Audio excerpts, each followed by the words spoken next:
सोचिए जोमेटो, हाँ वही जोमेटो जिससे आपने पिज्जा या बिरयानी ऑर्डर की होगी, वो अब जेट इंजन्स और कमर्शियल एरोप्लेन्स बनाने जा रही है। ये कोई मीम या मजाक नहीं है। पिछले कुछ सालों में इंडिया में एक साइलेंट रेवोल्यूशन शुरू हुआ है। एक ऐसा रेवोल्यूशन जहां स्टार्टअप्स सिर्फ एप्स और वेबसाइट तक सीमित नहीं है, बल्कि देश की स्ट्रेटेजिक और क्रिटिकल टेक्नोलॉजीज को आगे बढ़ा रही हैं। इस वीडियो में हम ऐसे ही 4 फील्ड के बारे में बात करेंगे जहां इंडियन स्टार्टअप्स दुनिया को हैरान करने वाली हैं। अगर मैं आप लोगों से पूछूं कि इंडिया की कुछ बड़ी स्टार्टअप्स कौन सी है, तो यहाँ जोमेटो, स्विगी, ओला कैब, पेटीएम या फिर ड्रीम 11 जैसी कंपनियों के नाम आपके मन में आएंगे। और वहीं चाइनीज और अमेरिकन स्टार्टअप्स इनोवेशन की फील्ड में आगे बढ़ रही हैं, जिनको नेक्स्ट जनरेशन लीडर बोला जा रहा है। हमारे कॉमर्स मिनिस्टर पीयूष गोयल जी ने एक इवेंट के दौरान ये कहा था कि हमारे स्टार्टअप्स का फोकस फूड डिलीवरी और बेटिंग ऐप पे ज्यादा है, जबकि ये फोकस क्रिटिकल टेक और इनोवेशन पर होना चाहिए। और ये बिल्कुल सही बात है। आज हमारे देश का एक भी स्टार्टअप्स ऐसा नहीं है जिसने इंडिया के बाहर जाकर ग्लोबल लेवल पर एक अलग पहचान बनाई हो।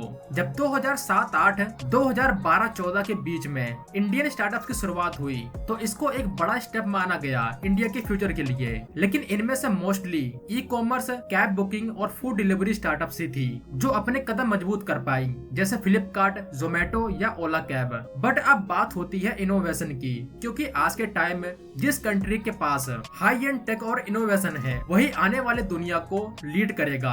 और यहीं पे बड़े सवाल भारत के फ्यूचर को लेकर भी उठाए गए हैं और उठाए जा रहे हैं। लेकिन क्या सच में भारत के स्टार्टअप्स क्रिटिकल टेक इनोवेशन के फील्ड में पीछे हैं? बिल्कुल नहीं। आज मैं आपको इस वीडियो में भारत के कुछ ऐसे ही स्टार्टअप्स और कंपनियों के बारे में बताऊंगा जो क्रिटिकल टेक्नोलॉजी और इनोवेशन के फील्ड में इंडिया को लीड करने वाली है। तो सबसे पहले बात करते हैं स्पेस एंड एरोस्पेस सेक्टर की।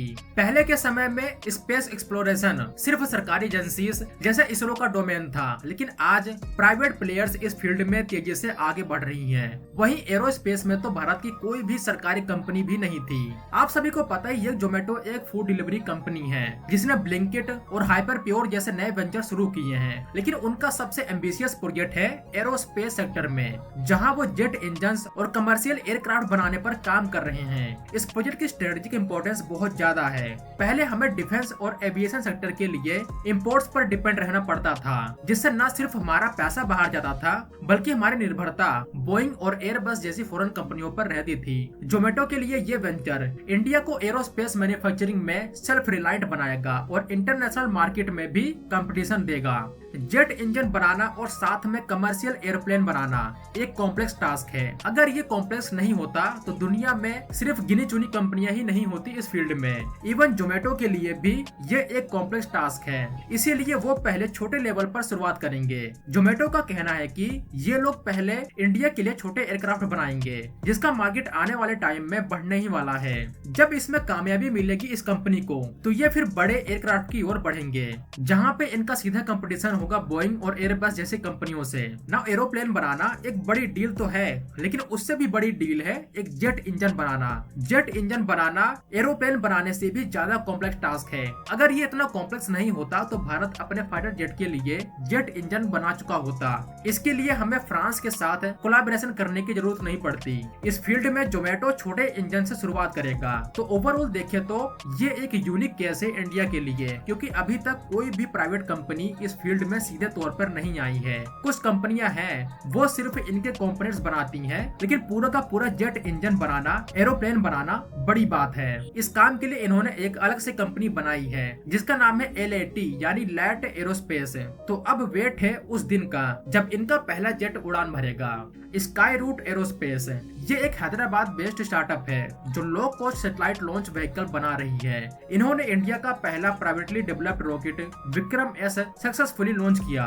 स्काई रूट ने स्पेस ट्रेवल को अफोर्डेबल और एक्सेसिबल बनाने का विजन रखा है, जिससे छोटे कंपनीज और यूनिवर्सिटीज भी अपने सैटेलाइट लॉन्च कर पाएंगे। जिस तरह से अमेरिका में अब उनकी सरकारी स्पेस एक्सप्लोरेशन कंपनी नासा सिर्फ रिसर्च और डिस्कवरी मिशन पर ही फोकस करती है और सारे कमर्शियल प्रोजेक्ट उनकी प्राइवेट कंपनियां संभालती हैं, उसी तरह इंडिया में भी ये ट्रेंड शुरू हो रहा है। न सिर्फ स्काई रूट बल्कि एक और स्टार्टअप है जिनकी बात करना जरूरी है। Agnikul Cosmos. Agnikul Chennai based startup है जो 3D प्रिंटेड रॉकेट इंजन बना रही है। उनका फ्लैगशिप प्रोजेक्ट अग्निबाण है जो एक हाईली कस्टमाइजेबल रॉकेट है। 3D प्रिंटिंग टेक्नोलॉजी की वजह से वो रॉकेट को जल्दी से सस्ते में बना सकते हैं। पिक्सल सैटेलाइट इमेजिंग में भी इंडिया पीछे नहीं है। पिक्सल एक कंपनी है जो हाइपर स्पेक्ट्रल इमेजिंग सैटेलाइट बना रही है। ये सैटेलाइट जमीन से आने वाली लाइट के अलग अलग स्पेक्ट्रम को डिटेक्ट करते हैं, जिससे पोल्यूशन, एग्रीकल्चर और अर्बन प्लानिंग जैसे एरियाज में बेहतर एनालिसिस किया जा सकता है। तो धीरे धीरे से ही सही इंडिया अब स्पेस टेक में भी दुनिया का लीडर बन रहा है, वो भी अपने इनोवेशन के दम पर। दूसरा सेक्टर है एनर्जी एंड ईवी। दुनिया इलेक्ट्रिक व्हीकल्स की तरफ बढ़ रही है और इंडिया इस रेस में पीछे नहीं है। अगर भारत में ईवी की बात करनी है तो ओला की बात जरूर करनी होगी। आपको ओला कैब सर्विस तो याद ही होगी, लेकिन ओला अब सिर्फ एक राइड शेयरिंग कंपनी नहीं है। इन्होंने ओला इलेक्ट्रिक के जरिए ईवी रेवोल्यूशन को लीड किया है। ओला ने अपनी खुद की lithium ion giga factory India में सेटअप की है। इसका सबसे बड़ा फायदा यह है कि हमें बैटरी सेल्स के लिए चाइना पर डिपेंड नहीं रहना पड़ेगा। याद है जब ओला की स्टार्टिंग में ईवी स्कूटर्स में कैसे आग लग जाती थी? इसका मेन कारण था इंपोर्ट की हुई बैटरीज जो चाइना से आती थी। ये बैटरीज इंडिया के क्लाइमेट में ज्यादा समय तक नहीं टिक पाती थी। इस फैक्ट्री से न सिर्फ इंडिया की डिमांड पूरी होगी, बल्कि हम नेबरिंग कंट्रीज और ग्लोबल मार्केट में भी एक्सपोर्ट कर सकते हैं, खास करके उन मार्केट में जहाँ पे इंडिया के जैसा ही क्लाइमेट कंडीशन है, जैसे अफ्रीकन कंट्रीज। ये एक बेहतरीन मौका होगा इंडिया के लिए चाइनीज डोमिनेशन को काउंटर करने का इन अफ्रीका। और यहाँ सिर्फ बात ओला की मेड इन इंडिया बैटरी की नहीं है। ओला ने अपनी स्कूटी के लिए रेयर अर्थलेस मोटर भी बनाया है। रेयर अर्थ मिनरल्स जैसे नियोडिमियम इलेक्ट्रिक मोटर्स के लिए बहुत जरूरी होते हैं और इनकी सप्लाई पर चाइना का कंट्रोल है। रेयर अर्थलेस मोटर बनाने से इंडिया इस डिपेंडेंसी से मुक्त हो जाएगा। ओला अब अपनी ईवी कार्स भी डेवलप कर रही है जो जल्द ही मार्केट में आएगी। कंपनी इसको टेस्ला के मुकाबले डेवलप कर रही है। अब देखने वाली बात होगी क्या ये टेस्ला से बेहतर होगी या फिर नहीं। बाकी स्टार्टअप्स भी इस फील्ड में तेजी से काम कर रही हैं। कुछ स्टार्टअप्स मेटल एयर बैटरीज पर रिसर्च कर रही हैं जो ट्रेडिशनल लिथियम आयन बैटरी से ज्यादा एनर्जी डेंसिटी रखती हैं। ये बैटरीज फ्यूचर में ईवीज और स्मार्टफोन्स के लिए गेम चेंजर साबित हो सकती हैं। तो जो फील्ड फ्यूचर के लिए है वहाँ इंडिया पीछे नहीं है। अगला सेक्टर है सेमीकंडक्टर और एआई। सेमीकंडक्टर चिप्स को ब्रेन ऑफ टेक्नोलॉजी कहा जाता है। हर इलेक्ट्रॉनिक्स डिवाइस, चाहे वो स्मार्टफोन हो या गाड़ी, चिप के बिना काम नहीं कर सकती।